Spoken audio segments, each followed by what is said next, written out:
రైతు గోసా బీజేపీ భరోసా ఉద్యమంలో భాగంగా బీజేపీ నేతలు వికారాబాద్ జిల్లా పరిగికి చేరుకున్నారు.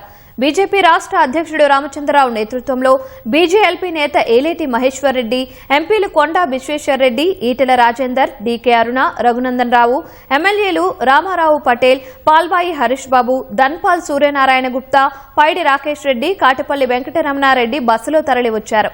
నేటి నుంచి 3 రోజుల పాటు ధాన్యం కొనుగోలు కేంద్రాలను సందర్శించనున్నారు. రాష్ట్ర ప్రభుత్వంపై ఒత్తిడి తీసుకొచ్చి ధాన్యాన్ని కొనుగోలు చేయించే ప్రధాన లక్ష్యంగా ఈ యాత్ర కొనసాగుతోందని ఎంపీ కొండా విశ్వేశ్వరరెడ్డి తెలిపారు. రైతులను రోడ్ల మీద వేసిండ్రు.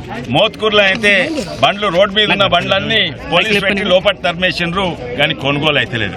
ఇప్పుడు మొదలు పెట్టిండ్రు. ఆ కొనుగోలు కూడా ఎట్లా చేస్తుండ్రు? 4 కేజీలు తక్కువ చేస్తున్నారు. 4 రోజులు ట్రాక్టర్లను ఆపిస్తున్నారు. ఆ ట్రాక్టర్ కిరాయి కట్టాలి. ఇవన్నీ కూడా ఇబ్బందులు ఉన్నాయి. అయినా తక్కువ ధర వచ్చినా కూడా వాళ్ళ నష్టాలు తక్కువ చేసుకుంటేందుకు ఏదో అది ఇంతో అంతో పైసలు వస్తాయని ఇప్పుడు రైతులు అమ్ముకుంటున్నారు.